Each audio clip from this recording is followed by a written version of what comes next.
And away we go. I've always wanted to say that. Thanks for watching this Tuesday night edition of The Sweat alongside Jessie Coffield.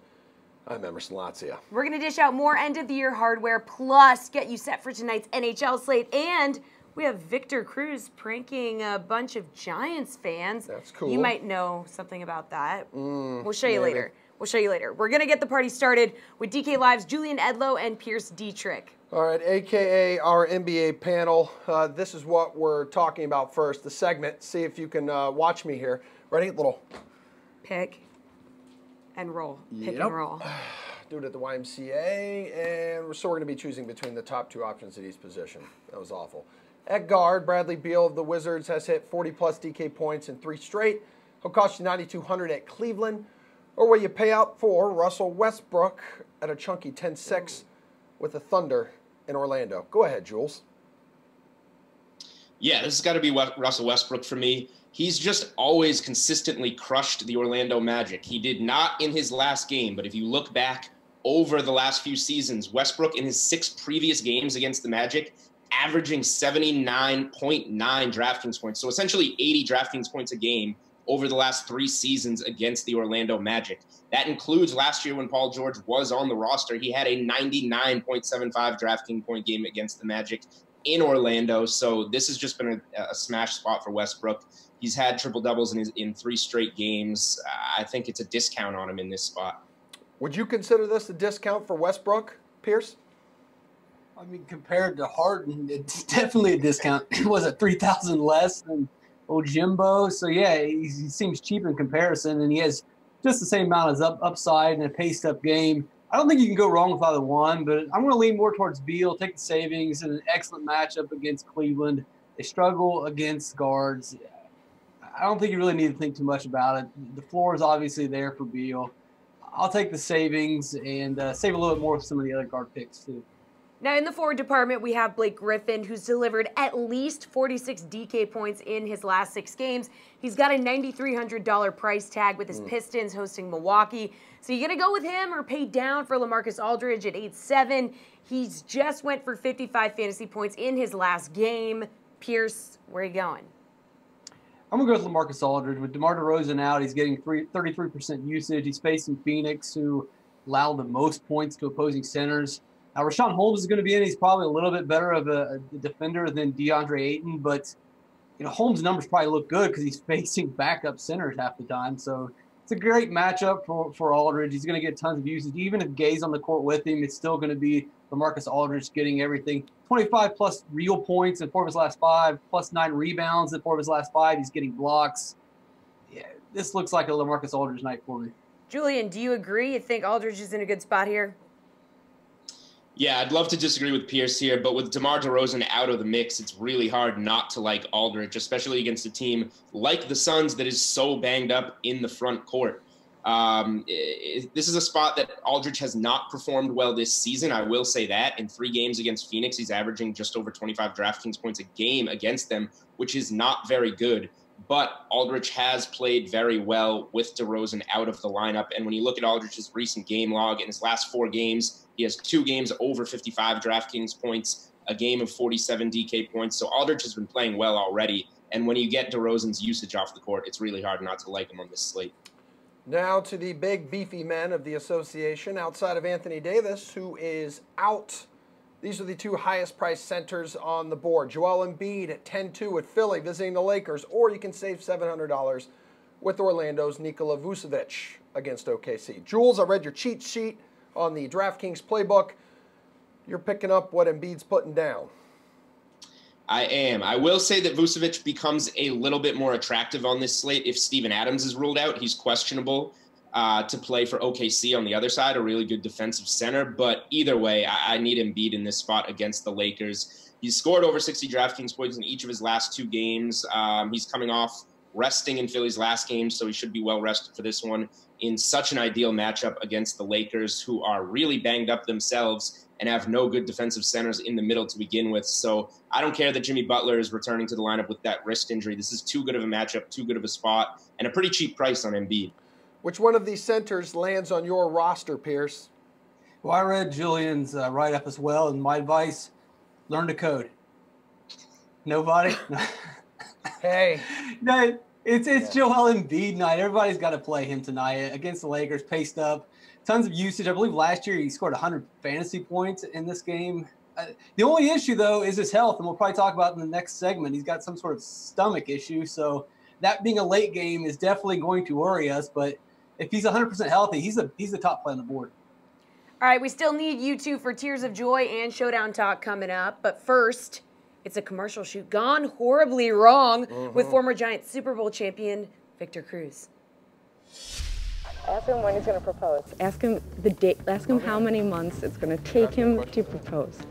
Nope, not going to ask that. Okay, just try to push People it. are telling me that you're looking to propose to your girlfriend.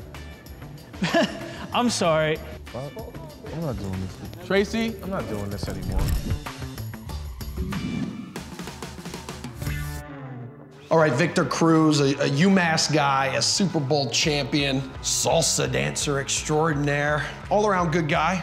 And today he's gonna help us prank some unsuspecting fans. We're doing a promo, what you guys are shooting with Victor Cruz for a new DraftKings series, okay? So it's gonna be during the big game and everything like that. Tracy is playing our over-the-top director. She's gonna be the one feeding cues to our fans on set. Victor's chill, we all know, but here's the thing. We have to make sure, no politics, we're not doing politics, no religion, okay, no personal stuff, all right? And I'm the host. Now I'll be going off script, making Victor uncomfortable and putting the fan in an awkward position. Emerson's gonna make sure that everything runs smoothly, okay? And by smoothly, she means go terribly wrong. Hi, Victor. How are you? I'm good. What's good your to name? see you. April. I'm Pablo. See, we got the tan memo going. Yeah, I like it. I like it. I didn't get the memo, I guess. Welcome everyone to DraftKings Presents Having Beers With. And today we're having beers with the one, the only, Hector Cruz. And It's Victor. Handy, my bad, Handy. It's Victor. Victor Cruz. What'd I say? You said Hector. You said Hector. It's Victor. Victor. I'm not big into like Giants players. Just let's go, come on. All right, Go. I'll do it again. Do it again. Victor Cruz in the house. What's going on? I had to say what I'm I like it. I like it. sorry, I like it. You can do whatever you'd like, man. This is your interview, kid. First question. Is Tom Brady the greatest quarterback of all time? I mean, Eli's my guy, obviously. Let me get that out the way really quick. It's Eli, Tom Brady. That doesn't make any sense. Brady and then hello down there, Eli. Let's give him some respect, Emerson. Okay. Okay? What is your love life like these days? I specifically, we talked about that question was off limits. I was right. curious. I was curious. Okay. The whole love All right, life let's cut thing, we for a thought that second. was... All right. Vic, Pablo All right. wants to know, though, if you really do have anything juicy in your personal life that you could share with us. Nothing about my personal life will be told here today. So you were fearless on the football field. What are some of your greatest fears off the field? Oh, man. A fearless man on, you gotta have some fears off. It's got to be frogs, actually. Frogs? It was. Frogs? Yeah, it's weird, Really? but something when I was young, kind of crazy happened to me, and it's just. Right, it's frogs. Yeah. Some of us have kind of did a little bit of research beforehand, maybe knew that already, and I think it's time for you to kick the fear. No, we're not doing. We got a little shoebox What? of frogs. No, Tracy. Bring it. Tracy. Okay, all right, okay, He's Victor. bringing frogs out. All I right, just said. okay, I'm sorry. I'm not doing this. Tracy, I'm not doing this anymore. We I'm just so had the sorry. conversation. I know, it's hell are all we over the supposed to place. And this is the We're second just- time he's done it. I know. And these I are know. things that I specifically talked about. I don't understand. I know. do not want frogs. My fear, I told you about I this know, already. I know. And we're just trying to maybe do a little push you out of the usual stuff. And I maybe get it's it. wrong. I maybe get it. it's wrong. I can't do Emerson anymore. But Emerson's done. You've done interviews with athletes, though. I am used to dealing with athletes. So you gotta go. You gotta get Because off. of the frog. Because of the question? frogs. Well, that's Okay, all. we have 14 frogs, and that's just, he's done with it. Well, you know what I'm gonna do? Okay? I'm gonna hang out with the just frogs. go. Okay, I'm so sorry. All right. All right. Sorry about that, It's Dan. all We're right. back. It's just me and you now, Just man. me and you. I don't Victor know. Cruz, obviously you see Victor Cruz, you know Victor. My name's Dan, by the way. Nice to meet you again. Nice to meet you too, man. Let's do this right this time. Let's do it right. Dan, your final question. Ask him when he's gonna propose to his girlfriend. Oh, all right. Let's keep it about sports. We're gonna keep it about sports. I mean, that's what we're angling here. Dan, try to push it though. Try to push it. All right. Okay, just try to push it. People are telling me that you're looking to propose to your girlfriend.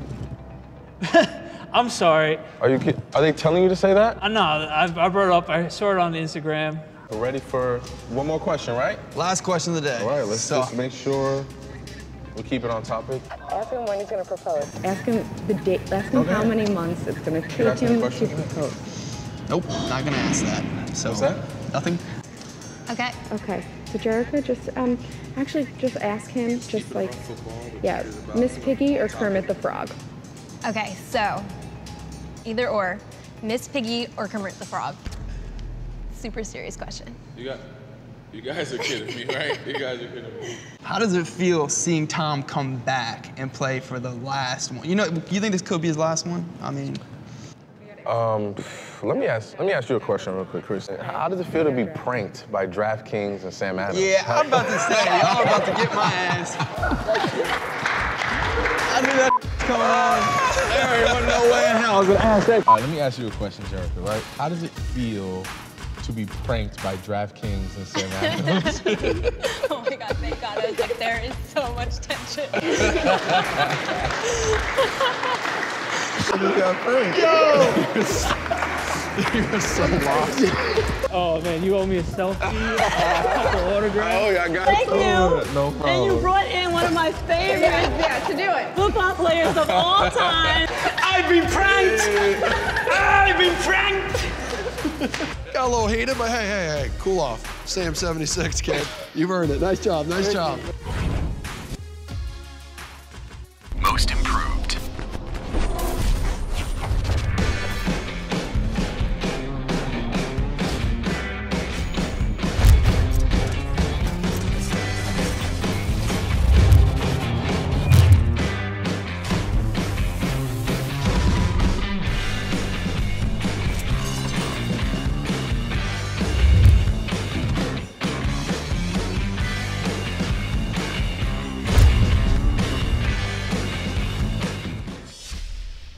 As you just saw, Christian McCaffrey is DraftKings' fantasy football most improved player. But do our experts agree with that pick? Only one way to find out. What up, DK Live's Jeff Ulrich, Steve Buchanan, and Reed Fowler? Jeff, Christian McCaffrey, most improved. Are you on board with this pick? I am not, Emerson. And here's the thing. We already knew Christian McCaffrey was good. Like, I don't understand how everyone thinks he took this big jump. I mean, he was a first-round draft pick in fantasy last year, so how much did he really improve? All he did was get more volume. I just don't really think he's deserving of. I think he's a great player. I think he had a fantastic season. I just don't really think he fits in this category, quite frankly, especially when you have a guy like George Kittle, who did take a massive jump, or a guy like Tyler Boyd, who basically went from unknown, undrafted fantasy player to like a top 20, top 15 wide receiver. So I just don't really get it, quite frankly. I think he improved. I don't think he's the most improved. Steve, I'd like you to share your feelings with me and the people at home about Christian McCaffrey being named most improved. I gotta admit, my feelings are kind of hurt because obviously Jeff didn't read my article, or otherwise he would have read all the reasons why he was so improved. I mean, he scored 172 more DK fantasy points than he did last season. This is somebody who averaged 14.5 DK fantasy points last year. Then he jumped all the way up to 25.2.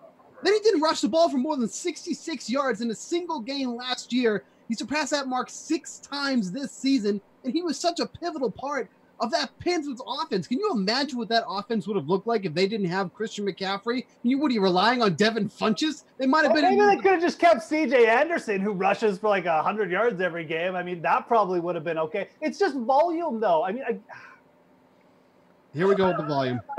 It's the volume again. Yep, we're back to volume. Okay, tell it to LeGarrette Blount, who rushes the ball 17 times and averages 1.9 yards per carry. But it's volume. That's all it is. It's just volume. What do you think, Reed? Yeah, Reed, come on, volume.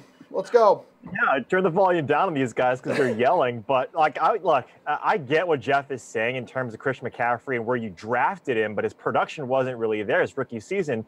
That could have been a multitude of things, right? Obviously, Norv Turner coming in really decreased the depth of reception and target for a guy like Cam Newton. But I'm with Steve here. I mean, if you look at McCaffrey's usage, yes, the volume is the only qualifier and predictor that we can really say, okay, the targets and the opportunities that are there translates to success. We can't necessarily go into the playbook and the game scripts to see how these guys are doing. But if you just look at when he was on the field and what he was doing, this guy was number 2 in drop rate with only 2% of the passes coming his way dropped. He was number 2 in catch rate, around 86%.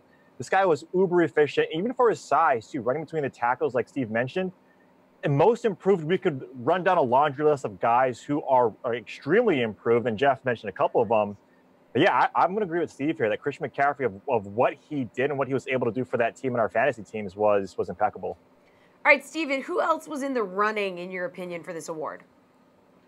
George Kittle, Jeff mentioned it, and I couldn't agree more. I mean, he doubled almost everything he had offensively in every category you'd want him to double in. 45 more catches, 862 more receiving yards, 3 more touchdowns.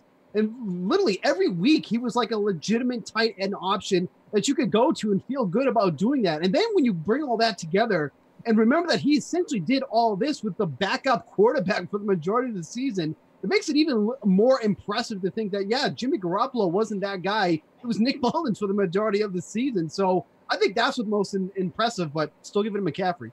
Reed, who you think?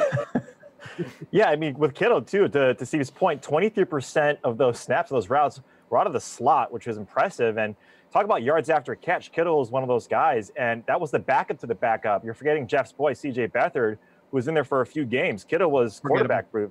Yeah, he's forgettable. Why is C.J. Beathard my boy? What? But a couple of guys that these guys didn't mention, Kenny Golladay, right? His second year, you usually don't see second-year receivers do what he did weeks 2 through 5, double-digit targets. And Tyler Lockett, I mean, this guy with the receptions and targets that he got, that touchdown rate was impeccable. I mean, if you look at where he was the year before, to Steve's point, he get over 100-plus fantasy points improvement from last year to this year. So other than the guys that these mentioned, Kenny Golladay and Tyler Lockett were my 2 guys.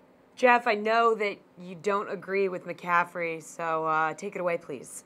Yeah, I mean, despite what propaganda Steve wants to feed you on the DK playbook, you should go read it just so you can disagree with it. Go read it and then tweet at me why it's so bad. That's what everyone should do. So download it twice so Steve gets the clicks, whatever. But look, the clear answer is the Kittler. George Kittle wins this hands down. I mean, people barely even knew who he was before the season. Now he's setting records. How is he not the most improved player? I'll throw out one more name that we haven't mentioned here. Mitch Trubisky basically improved in every single category this year.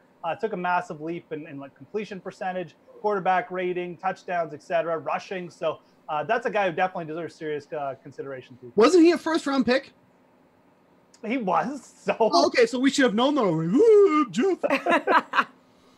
Hey, that doesn't sound like you, Jeff. Jeff, real quick, what's your Twitter handle, just for everyone out there? At the Fantasy Grind. So go down, like I said, go download Steve's article, read it. Well, read some of it at least, and then tweet back to me why it's so bad. Okay. And we'll see you in the Twitter streets. His burner account is Prison Jeff. Moving on to some chaser fade for the upcoming Super Bowl, Pats and Rams in Atlanta on Sunday, if you haven't heard. And one of the prop bets you can take is which player will have the longest reception in the game. 3 of the top 4 players with the best odds for this prop are Rams. So, Reed Muffin, chaser fade that a Los Angeles wide receiver will have the game's longest reception, ? You're not supposed to read that part. We've gone over this. Yeah. Well, Emerson, if you're watching the game with Rufus on your couch, I would think you would chase this, right? Robert Woods would be the guy. I know Brandon Cooks is a guy that you like in this spot because of how many yards after catch. But if you really look at the Rams over the past 4 weeks in the regular season, it was Robert Woods who had the most yards after catch and the most air yards at around 400. And then the yards after catch was about 125. So even out of Josh Reynolds, all of these guys, it was Robert Woods, and he gets the targets, he gets the volume. And depending on obviously what the number is, I'm going to chase this because even if you look at receivers in general, he was number 10 in air, or number 9 in air yards. So I really like Robert Woods for this one, so I'm going to chase it. Jeff, let's say you're sitting there on the couch with, your little Boston Terrier watching this game. Wiley. Wiley? Wiley. Yep, Wiley. who is going to have the longest reception here? Maybe on, your the kids Rams? too. I know you have children. Oh no, they don't count. I don't sit with my kids. No, I'm just kidding. Look, I think you got to take the Rams here. I mean, they work the mid to longer passing game a lot more. Obviously, Brady is not quite the long ball master that he used to be. Then you also have the lack of options. The only thing that scares me here really is the upsurgence of Philip Dorsett recently, and also Cordell Patterson possibly just taking a screen for like 60 yards. But, on the whole, you look at this, Cooks, Woods, Josh Reynolds could get involved for a long play. So I think you definitely have to side with the Rams here. Again, I don't think it's a foregone conclusion. Like, I'm not writing the Patriots off. I mean, they have the playmakers to take one like a long, but I really would side with the Rams. I don't think this is not necessarily that bad a prop either. Especially with a guy like Josh Reynolds, who's probably going to get like, tertiary coverage, not get doubled. I think it's very, very likely that the Rams hit this prop. All right, Steve, let's say you're on the couch, you're mashing pizza. You are alone. Will a Los Angeles wide receiver have the game's longest reception? I mean, I got to be honest, that sounds pretty enticing, so I actually might have to make that plan. Yeah, it sounds like a dream. Was that supposed to be an insult? God, I wish people would leave me right? alone. Like, see, Jessie knows. Jessie knows. What a dream. I'll chase this one. I mean, the Patriots don't really have that deep threat to go to anymore, and it should come as no surprise that the Rams averaged just under 13 yards per reception on the year, which is third in the league during the regular season. New England was 10th at 11.7, but you got to remember that was with Josh Gordon in the mix, and he's not there anymore.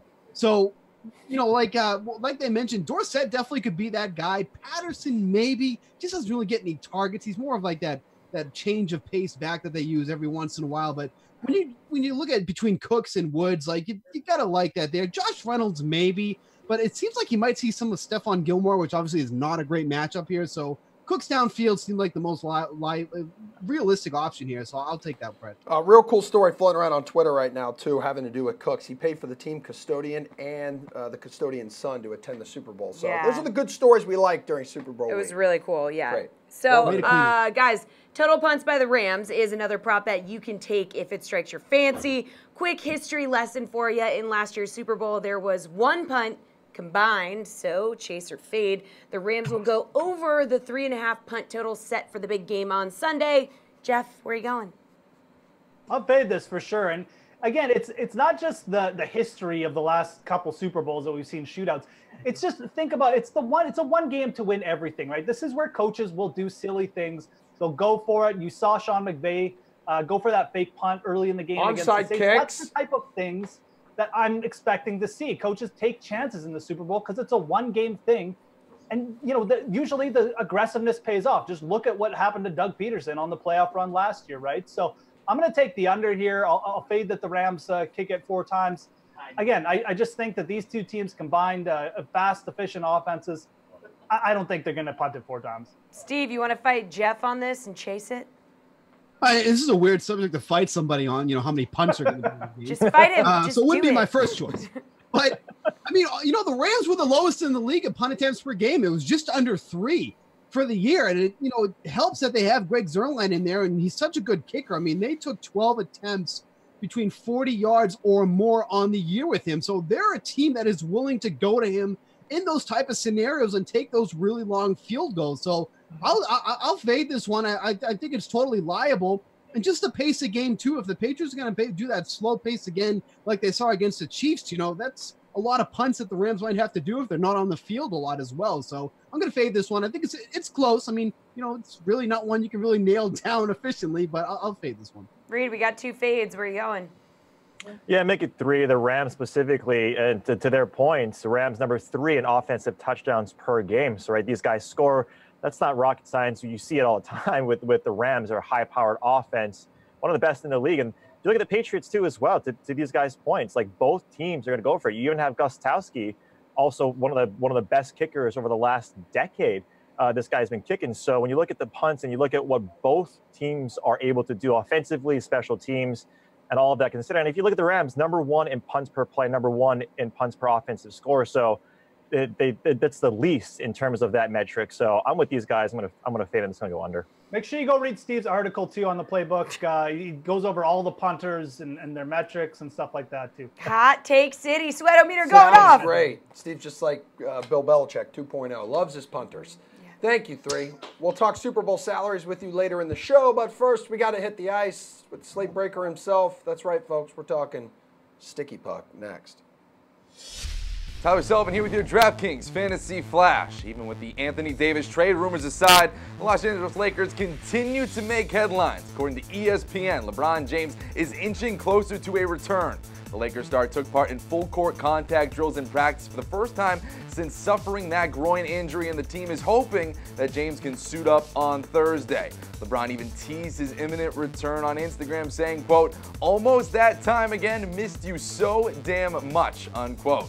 King James has missed 16 games after suffering that groin injury on Christmas Day against the Warriors, and in that time, the Lakers have lost 10 of those contests. Their offensive efficiency has plummeted, so they'll be very happy to see number 23 back on the court. LA head coach Luke Walton did tell reporters that there hasn't been a discussion at this time about a minutes restriction for James upon his return.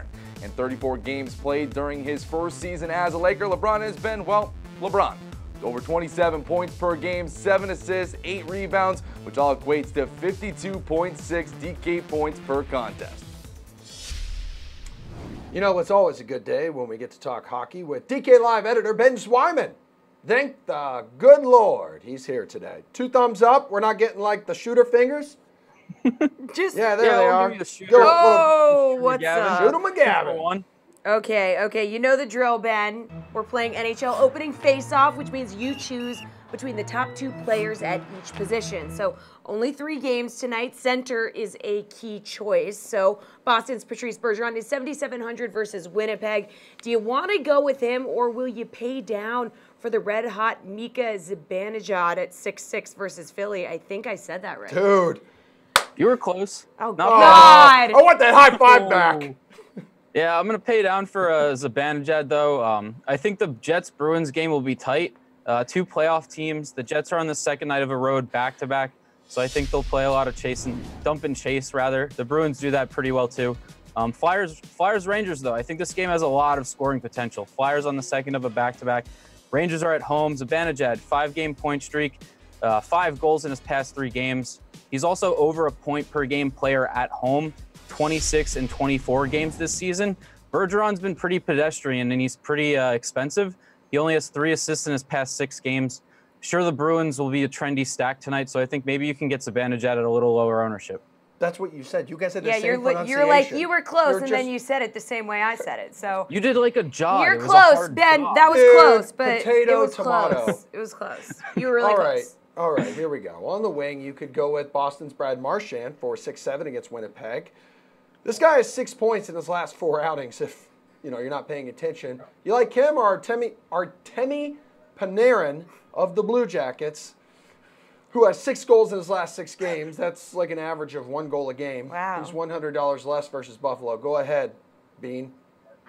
Yeah, I will go not with the Bruins player again, though I kind of like Brad Marchand as a one-off play since he's been hot, like you said. I don't follow the news, though, Yeah, but yeah, I can tell. The Jackets are in a really good spot tonight against the Sabres. The Sabres have been really bad. Into the All-Star break, they lost 5 of 4 games, or 4 of 5 games, rather. 23 goals allowed in that stretch. Carter Hutton is in net tonight for Buffalo. 3.22 goals against average, 8.94 save percentage on the road. Panarin, he's sort of been in the media lately. There are a lot of trade rumors surrounding him and Sergei Bobrovsky. I don't know if I'd really worry too much about that stuff. Panarin's been really good lately, 6 goals in his past 6 games. I really like Panarin, Dubois, Atkinson, Werenski stack for the Jackets tonight. So yeah, I'll take him. Well, it's a battle of the Rasmuses on the blue line. Buffalo's Rasmus Ristolainen has an assist in 3 straight. He's going to run you 4-9 versus the Blue Jackets. So do you like his price, or would you rather use his teammate, Rasmus Dahlin, who has a point in 5 of his last 6 and will cost you $100 less? Yeah, I mean, there's not much difference here. Like you said, only $100 in salary. But yeah, I'll lean Ristolainen for a couple of reasons. He's going to skate more ice time on average than Dahlin. He's a little safer. He's on the first power play at this point. Dahlin was skating on that first power play for the Sabres. I think Ristolainen's floor is a bit higher. He averages more shots on goal and blocks per game. I guess maybe Dahlin has slightly lower ownership than Ristolainen. I don't know if there's too much difference here, but like if I'm doing a Buffalo Sabres stack, which is contrarian, so it's not a bad idea on a 3-game slate. I'd probably lean on Ristolainen here. All right, here we go. Last but not least, we've got a backup battle between the pipes. For the Rangers, we've got Alexander Georgiev at 7-9 versus Philly. Or do you want Yaroslav Halak for Boston at 7-7 against Winnipeg? Yeah, I think this is a pretty easy choice, and it's Halak at home. Like I mentioned before, I think the game script favors goaltenders tonight for Bruins Jets. I think it'll be a tighter game, Winnipeg on a back-to-back again. Halak's been great at home, and the Bruins are one of the best home teams in the league. 17-7-1 at TD Garden. That's the second best in the Eastern Conference. Halak at TD Garden, 9-3-0, 2.29 goals against average, 9.26 save percentage, 1 shutout. I think the shutout is in play tonight. Like I said before, I think Flyers Rangers, you're going to see a lot of scoring. Georgiev, not a great goaltender. Maybe if Henrik Lundqvist were in net for the Rangers, I'd be more apt to play him. I can't believe I'm saying that because I hate the Rangers, but yeah, I mean, I think Halak is a pretty great price. Obviously 7-7. Why would I pay 7-9 for Georgiev when I can get Bobrovsky at 8? Halak cheaper. Hellebuck is cheaper. So yeah, no Georgiev. No deal. All right, it's that time, Ben. Who is your slate-approved pick, a.k.a. your lock for this slate? Oh yeah, boys, I'm going with the Flyers left wing, James Van Riemsdyk, fellow Jersey native at 5,000. He grew up a Rangers fan. I don't know why, but yeah, a little bit of a narrative there. He's been carrying the Flyers. The Flyers on a 4-game winning streak. He's got 7 goals in his past 6 games. I like JVR, Claude Giroux, Travis Konechny, and Ivan Provorov. Decent stack for the Flyers tonight with Shane Gostisbehere out. Provorov is a pretty decent value play also. Benny Z, excellent work from you as always. You're growing out your hair. It looks good, looks natural. Oh, it doesn't. It's flat today, guys. I don't know what you're talking about. I saw you earlier, and it had a lot of volume, a lot more volume than it currently does. Too bad we didn't get that. Yeah, that's true. Needed more product. Yep. That's on me, though. Yes, that's hairspray, Ben. Just ask you can me always for find some. Jesse. Yeah. We'll be all right, Ben. You can stop talking now. We'll be bringing back our. Oh, nope, they're still going. We'll be bringing back our NBA panel to play Tears of Joy. First, here's the Tour Junkies looking ahead to this weekend's Waste Management Phoenix Open. Since you seem to always want to start it off, I'm going to start here with. Well, I'm just shocked you're ready. I'm just shocked you're ready. Normally you're not ready, so I'm giving you time. Matt Kuchar for me. You were huge on some Matt Kuchar in the podcast. Look, he's a guy. Everybody's popular. I mean, everybody loves some Matt. Everybody's popular. Everybody's popular, like me. No, everybody loves some Kuchar. He's always popular every week, week in and week out. You know what? You're getting him at a pretty cheap price tag for him at $9,200. I don't know. Sometimes he's usually in that 8K range. Yeah, he's got good course history. But you know what? He's 89th off the tee. He doesn't check the box in par 5 scoring. You've got to score good on these par 5s here. There's 3 easily gettable par 5s that you could score on. Doesn't check the box there. He's almost always very high owned. He will be one of the higher owned plays in the 9K range and above. And I don't see it with Matt Kuchar. I don't see, especially for a tournament play. Now, cash, I can get on board with some Kuch, but not for a tournament. Not if you want to win that big $5 entry tournament or whatever. You don't want any Kuch. Nope. Not for me. Come on, tell me what you think. That's a weak argument. And you know, your strokes gained off the tee metric, I hear you. You're looking at a long-term span there, but in the short term, in his last 12 rounds, he is checking the box on strokes gained off the tee. Also checks the box in opportunities gained. He's hitting it well with his irons. Scores better than you think in terms of DraftKings points. Tremendous history here. 5th place last year. 9th the year before that. 30th in 2015. We just saw him winning at the Sony. Okay? Like, the Matt Kuchar is kind of back, and I don't think he's going to be that popular. I do think he could be 12 to 15%. No, he's going to be higher owned than that. No way. It's Kuch, man. Every week he's high owned. People do not need to listen to Pat Perry when it comes to ownership. I will just tell you that right now. But when he is below Phil Mickelson at this golf tournament, the Waste Management, people are going to love to play Phil here. Finau's right there. You know, people are going to want to jump up and play Hideki. Like, I don't think Kuchar's going to fit in a lot of lineups that people want to build. And I think they're going to lean towards Phil. So I don't think he's going to be as popular as he has been in the past. Welcome back to The Sweat. We're here with DK Live's Julian Edlow and Pierce Dietrich to play NBA Tears of Joy. But before we jump in, is there any late-breaking injury or lineup news that you have your eyes on leading up to lock, Julian? Not really. Malcolm Brogdon was a little bit of a surprise to be ruled out for the Bucks. Tony Snell is going to start in his place, so he's $3,000. You can get a minimum price starter there. And then we still want to wait on the Steven Adams news, which we will get sometime shortly. He's questionable with that ankle against the Magic.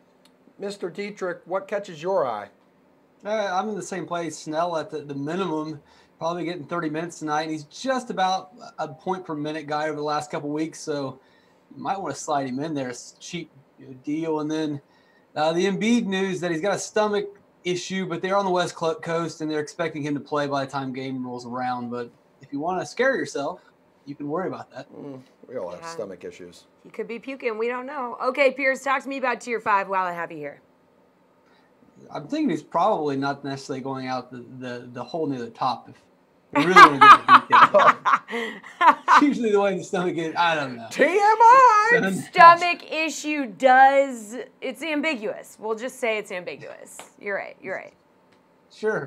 I'm going to go with the Okafor here. It's not even close. I don't even see anyone close to him. You got Anthony Davis is out. Julius Randle is out. He's going to get a ton of usage. His last 3 games, 40 fantasy points, 40 fantasy points, 52 fantasy points. Matching up against the Rockets. He's got a bigger body. He should be able to deal with Fareed pretty well. And Fareed's not a guy that's going to take him out to the outside. He's going to play near the rim, so he should be able to get plenty of rebounds. For me, this is a lock. No one's even close to Okafor. Okay, who are we going to go with, Julian, in Tier 5? And, what's your take on the stomach issue? I'm going to leave the stomach issue out of this and just hope that Joel Embiid plays because I think a lot of people need him tonight. I was paying for in my cheat sheet. But when it comes to this slate, or this tier rather, it's Okafor. But the only place where I'll disagree with Pierce is I do think it is close, and that's with the guy who he's going up against, Kenneth Fareed. It's crazy that we're talking about these two guys who, 2 weeks ago, literally weren't even on the face of the planet. You'd be like, why would you ever touch these guys? And now look at them getting 40, 50 DK points a night because both of these teams literally have no bigs that are healthy. So Fareed, I do think, is a decent option. But when it comes down to it, you look at Okafor. He's scored 40-plus DK points in 3 of his last 4, including over 50 in his last game. So, going up against that Rockets front court that has nobody that'll scare you, I think he's a really great play. Jules, I think you mentioned Steven Adams earlier. He is out now, so he's officially been ruled out. Does that change? Does that change anything for you guys? What about you, Jules? No. I guess it can give us a little bit of value on OKC with their front court guys because somebody's going to have to try and play Vucevic.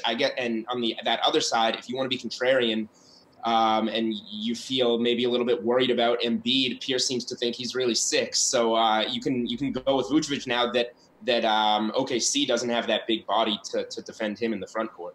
Oh, what about for you, Pierce? Yeah, definitely boost Vooch up a little bit, but I would still stick with Embiid. Embiid's going to play, people.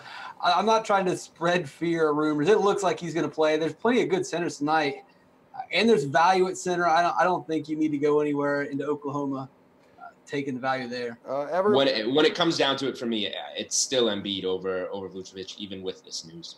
And if you had the DK Live app, you would have gotten this information. So download it now. DK so Live. Again, do not roster Steven Adams in Tier 5. Let's go to Tier 6. Who you got, Jules? Yeah, so when it comes here, just like we're taking advantage of those situations in Tier 5 with those thin front courts, we're taking care of the thin backcourt here with the Spurs. No DeMar DeRozan. Rudy Gay is the guy that's probably going to step up on the perimeter. We talked about LaMarcus Aldridge earlier in the show, but Rudy Gay is a really good perimeter scorer, and this could be a spot in a matchup against the Suns where he could give us a throwback performance. He recently had 45 DraftKings points in a game, so that we know he can still put together production. So a spot with DeMar DeRozan out against a bad team makes a lot of sense to target Rudy Gay. Tier 6, who's your guy, Pierce? I like Gabe. I'm going to go Satoransky. 47 fantasy points in 2 of his last 3. And he's facing Cleveland. They are the worst against point guards. And that says a lot. They allow the most points. And they're one of the slowest teams in basketball. So imagine that. A slow team, yet they are still allowing the most points to point guards. It's a smash spot for him. All right, fantastic work, you two. Please go study your showdown picks, Pelicans, Rockets, because we're going to get those after our final NFL block. which is coming up right after you find out who won the DK Award for the year's top fantasy play. Biggest fantasy play.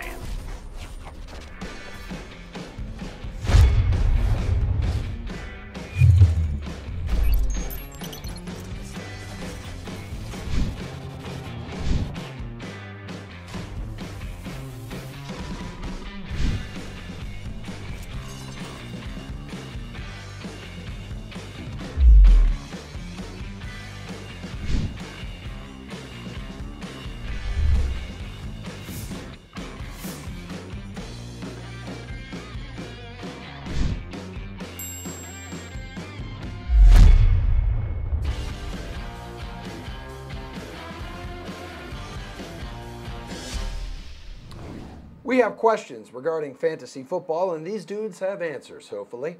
Welcome back, Jeff. Welcome back, Steven. Welcome back, Reed. Hey, Jeff's waving. Now, before Jeff's we take excited. a look at some of the Super Bowl salaries, we'd like to look at Juju winning the top fantasy play of the year, putting up 19.7 fantasy points on that one play. So where does Juju land in fantasy drafts next season, Reed? Yeah, he's probably going to land around late second, depending on how big your league is. Probably around wide receiver 7 or 8. Guys like Thomas, Tyreek Hill, Hopkins, some of these names that stay up at the top there are probably going to go before him. Even Antonio Brown, even though we don't know where he's going to go. But Juju, the question marks that maybe take him out of the top 5, because his numbers say that he should be there, right? Especially in that Pittsburgh offense where there's such a pass-happy offense, is that we just don't know how he's going to be as a number 1. We don't know how Ben Roethlisberger is going to be. Obviously, every receiver is tethered to how good their quarterback's going to be. And with Roethlisberger not having Antonio Brown, is he going to be as efficient? Look, Juju Smith-Schuster is one of the best receivers. He's going to be a lockstep wide receiver 1 week in and week out. But wide receiver 8 to 9 for me, he just stays outside the top 5. All right, what about you, Jeff? Where's he going next year's fantasy draft? Yeah, I mean, it all depends on the situation with Antonio Brown, right? So let's assume Brown doesn't come back to Pittsburgh, because it really doesn't look like he's going to. So I think Juju Smith-Schuster, with no Antonio Brown there, will definitely go ahead of Brown in drafts, unless, Antonio Brown gets into an insane spot, which could happen. But I really feel like wide receiver 7 is probably where he'll start to go. I do think there's some interesting discussion that he should go ahead of that. I'm just not sure how many people are going to take the jump, because we haven't really seen him alone without Brown as a number 1 receiver. And I think that might scare people off a little bit. I do think there's definitely all the possibility in the world. He just puts up a monster year without Brown there, though, just from a volume perspective.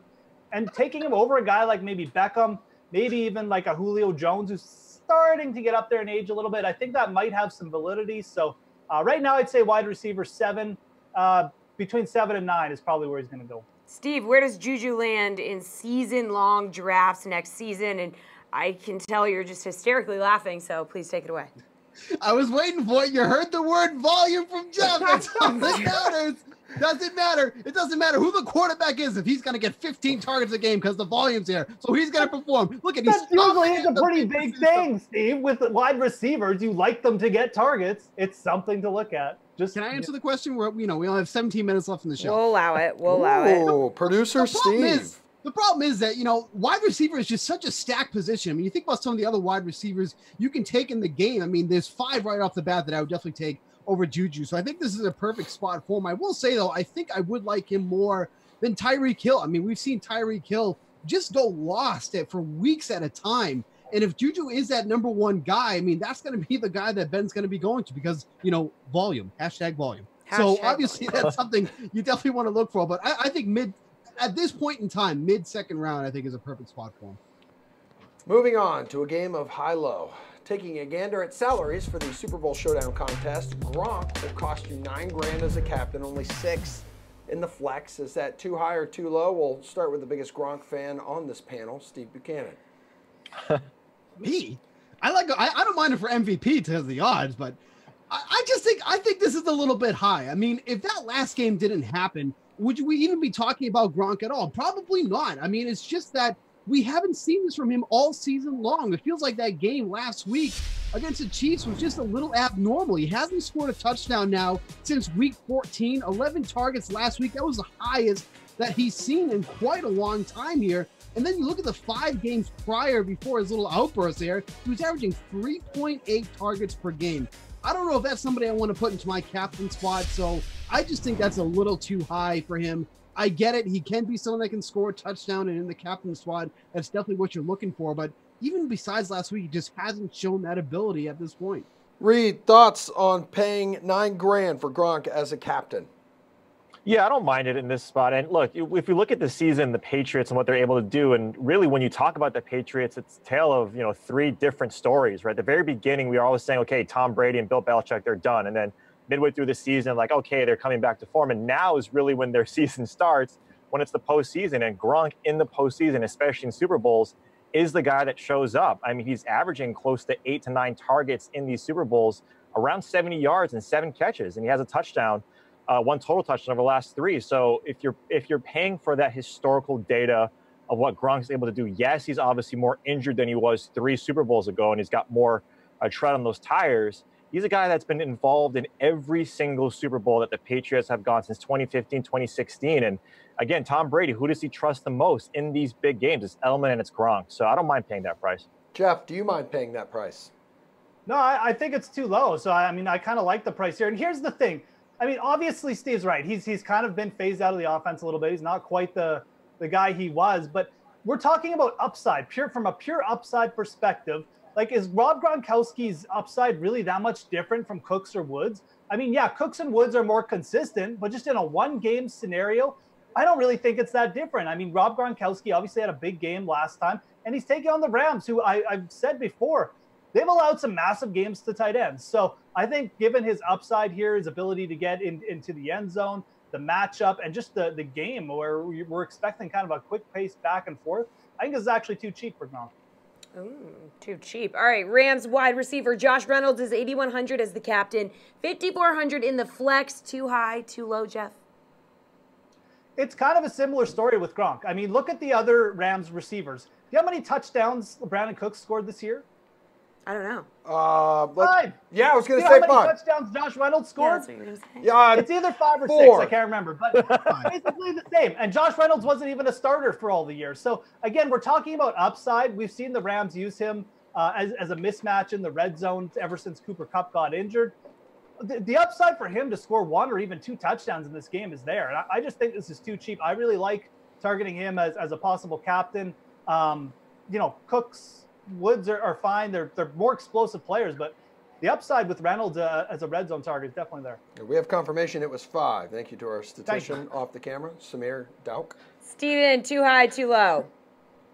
I don't hate this one. I mean, the problem with Reynolds is that he's just too boom or bust for me, and the majority of the time, it's a bust. So I think this is just still a little too high here. I mean, when you look at who's priced right around him, I mean, C.J. Anderson is right below him. And depending on what you believe on what they're going to do with the running back situation, this is either going to be a massive spot for him or he's going to get next to nothing. I think that's one of the most important things you need to figure out for this game here. And for me, if I'm paying up at the captain spot, I'd rather pay up for guys that are sure things. So the James White, the Sony Michels, the Robert Woods in these games. And even though Julian Edelman is the most expensive guy on the slate, he's the most expensive for a reason, because he's the most consistent guy that you can get. So at that captain's position, it's so pivotal to get that 1.5 fantasy point total. So I'm paying up for the guys I know I'm going to get it out of, and Reynolds is just not that guy for me. Reed, what do you think for Reynolds? Too high, too low?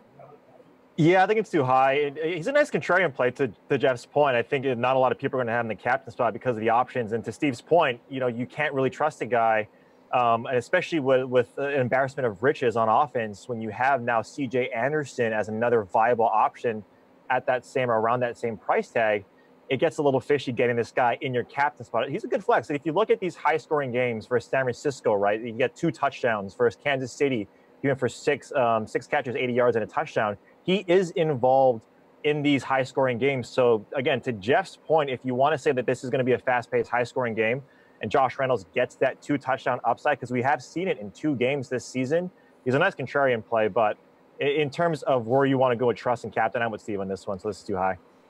All right, and Patriots wide receiver Chris Hogan, who, despite not showing up this season, has not retired and is actually still playing. He's 5'7" as captain, 3'8" if you don't captain him. Too high or too low, Jeff? I think this is too high. You kind of alluded to it. I mean, everyone walked into the start of this year and just expected Chris Hogan and Tom Brady were just going to go nuts until Julian Edelman got back. And what happened? He did nothing. He basically was like, people were like, serious, is this guy actually playing in the games? Because that's how little targets he was getting. And I get that he's started to pick up a little bit and Josh Gordon isn't there, but I don't know how you can trust him. And I also think you have to factor in that Philip Dorsett has really started to pick up too. And I just think Philip Dorsett's just a little bit of a better player right now. He's a better deep threat. And if that long play is going to happen, I'd rather take a chance on Dorsett than Hogan. Again, I just don't like the optics of when you look back and look at the whole season for Hogan. I just can't pay up for him, especially in the captain spot. So I think it's too high. Reed, you strike me as someone who's going to captain this guy at 5'7". No, sounds like no the way. kind of terrible thing Reed would do, doesn't it? No way. I'd rather captain Cordell Patterson as opposed to Chris Hogan because the upside for potential bonus points and the punt return and kick return are there. And to Jeff's point, I mean, this guy is a virtual no-show. Again, if you want to take that historical data with the Super Bowl and going off of who Brady trusts, he's obviously one of them.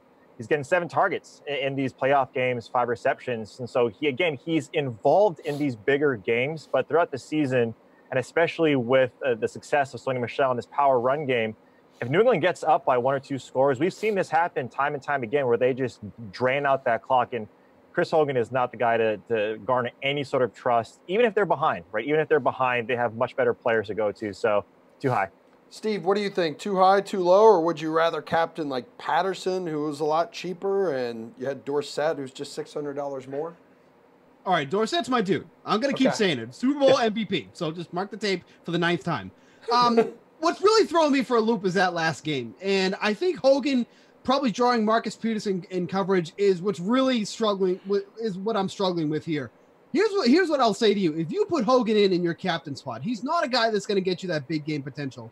Fill out the rest of your lineup with Hogan in the captain spot. You can make some seriously heavy hitting lineups with Hogan in there. And that's what's kind of making me a little bit enticed here because you can legitimately get all the heavy hitters in your lineup and still feel comfortable. So it's interesting because, if Hogan does go off by any stretch, you're in a really, really good position here. Is he going to do it? Probably not. But what I can make my lineup with the rest of the way, that's kind of what's getting me thinking a little bit. All right, thanks. Team's MVP is from the losing team. Just mark that on the tape, too.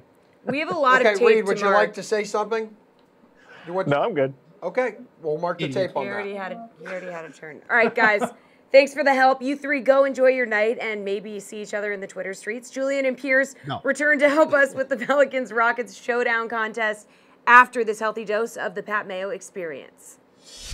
You mentioned some of the value players in this $8,000 level. So let's drop down to there. $8,900. I used him as my one and done. I have bet him at 40-1 because historically, this is a track where he's got a lot of positive vibes. And this is the beginning of his resurgence last year. He didn't place all that well, at least comparatively to what he had done in the past, but he was brutal the year before. He then goes on to win Riviera in a few weeks' time. This will be a year ago. It's Bubba Watson. $8,900, especially DraftKings-wise, with the Eagle potential here. I know he's been bad to start the year, but he's not going to lose 11.9 strokes putting like he did at Tournament of Champions. And he got a little bit better at Sony, but frankly, that's just not a course where he historically plays well at all. This is. And if we get good Bubba and good Bubba vibes at this tournament, $8,900 is a steal for him. Yeah, I was surprised to see him that high. Other than the course history, I thought kind of with his past performance coming in that he wouldn't be that high on the pricing. So if you're a Bubba fan, or I know we've both been on him when he's at Bubba Tracks to win, you can certainly leverage him this week because I don't see Bubba being real high owned, in that spot, especially with everybody around him. And I dropped one below, and I love Billy Horschel. I like where his game's coming. I had a lot of him last week, had him as an outright. He was still alive going into Sunday. He's one guy that when you look at 100 round 75 going down to the short term, really improving a lot. He's 3rd in my long-term to short-term model overall. So I really like where his game's coming in, and whether that has to do with, some of the family stuff kind of going, getting better for him and allowing him to focus. I like him this week. Ches played great here last year. So people may look at that, but missing 3 straight cuts before that, I don't really like that. So, if I'm going to go Bubba, I drop down 3 or 4 spots before I pick anybody else besides Billy. So I don't mind the Bubba play. I don't know if I'm going to go there yet. I'm big on Billy Horschel as well, and it sounds like you and I have similar inputs into what we're looking at for our modeling, because short term over the past 24 rounds, I generate my custom model on Fantasy National. You can plug in whatever stats and weight them any way you want, but he rates out 3rd for me as well over that time, and he's 1st in that key par 4 area that I had mentioned, 450 to 500 yards. So I can see a lot of Bubba Billy lineups. I'm worried about the outright, though, because I took it I left room for like another play or two, and I had a short list of what I wanted to do. And as I talked this through with Feinberg, that Horschel was one of the 3 names I had left on the list. Do you like him at 40 to 1 here? I do. He's definitely on my short list as of, right now. You had him last week, so, I think this course will fit her. He's doing, his ball striking is great right now. His proximity is really good. Back to your opportunity gain stat. I mean, I think he's doing really well, and he's putting well, and so this obviously will give him an advantage there. I just like when you go back to when his form's doing really good historically, he's a good play, and so at 40 to 1, I do like the value you get, with him coming in. Last block of the show, you have 4 minutes until lineups lock. That's on the ice and the hardwood, and we've got the NBA panel returning right now. Julian and Pierce. Tonight's early showdown contest pairing up the Pelicans and Rockets. So please tell us who you captain in this one, Pierce. Jahlil Okafor, we talked about this before. There just really isn't any reason not to do it. There is no game script here. Win or lose, get blown out. He's going to play 35-plus minutes. They just don't have anybody healthy in the front court. His usage will be above 30. Just don't see how this doesn't work out for you. Julian. Yeah, it's probably going to be just like we talked about in tiers. I'm going with Okafor or Fareed here. But some interesting news. Alfred Payton now just got ruled out of this game as well for the Pelicans. So they literally have no players. At this point, like Drew Holiday is probably a really good play to begin with, but now becomes an even more intriguing play. Of course, the Pelicans could get mopped off the floor in this game. But if it stays competitive, Drew Holiday is going to be an incredible play because nobody else on the Pelicans can dribble. How about where we're going to find some value on this slate, Pierce? Well, if we're going to skip the value, Darius Miller or Solomon Hill. Solomon Hill is probably the safer guy. He's going to get the rebounds. Miller's got more of your upside with the three-point shooting. He's one of the better three-point shooters in basketball, so if he's hitting the threes, he's fine. He's been getting the minutes. And they don't have any bodies out there, so give me Miller the three-point upside. Jules? Everybody that Pierce just said, and then because of the Alfred Payton news, we can throw Frank Jackson into the mix because he's the only other point guard that's not Drew Holiday. He played 27 minutes in his last game, scored 29.25 DraftKings points against the Spurs. So this is a guy that has some serious upside, I guess, and was completely off the grid like 3 minutes ago, so you might be able to get lower ownership. Hey, Pierce, let's go back a step. Going off that captain pick that you had, who's someone you'd like to pair them with? Well, it's the guy Julian already mentioned. It's Drew Holiday. And you probably need to start jamming him in all of your lineups, not just the showdown slate. He was already a great play before. He was going to get 35 minutes. He basically plays the entire game already, and he's getting all the usage. It's going to be through the roof. I don't see how this play doesn't work out. You got to load up on him. I mean, he's going to get 35 to 40 minutes. He was already getting that before. Usage through the roof, as I mentioned. It's Drew Holiday everywhere. Julian, who are you going to pair your captain with? Yeah, all these guys that we've mentioned are the right call, but it came down to Okafor or Fareed for me to captain. So if I'm making multiple lineups, I want to captain each of them and play the other one in the flex position in that lineup. So whichever one of those guys you don't captain to me is a guy that you want in your lineup. Alrighty, slate approved pick time. Who's it gonna be, Julian? Yeah, it was Joel Embiid all day, and I'm kind of starting to think it's Drew Holiday, but this is how this works when we kind of move as the news moves. And without Alfred Payton, with all these guys out for New Orleans, there's just so much that Drew Holiday has to do. He's going to have the ball in his hands all the time. If this game stays competitive, he could play 40 to 45 minutes. It's Drew Holiday for me at this point. Who and why, Pierce? Well, for those scoring at home, I gave you Patrick Beverley last night, and he was in the optimal lineup. I'm going to go with a similar play tonight. Give me Rondo. for the Lakers. They don't have any healthy bodies. He's going to play nearly 40 minutes in an up-and-down game. I can easily see him getting a triple-double and 50 fantasy points. It's Rondo for me. All right, guys, thanks for the help. As always, that's a show. Now, be sure to download that DK Live app. Got to get all the latest updates. Sounds like there's a lot of Latest news updates. coming in this evening. It happens a lot, yeah. In basketball and hockey. So you want that DK Live app so you get that news. This show is The Sweat. I'm Jessie. He's Emerson. Lineups We will be back tomorrow at 6 p.m. Are locking. They're locking in 10 seconds. What? Right now? Locking? We'll be back tomorrow at 6. Please tune in. Toodles.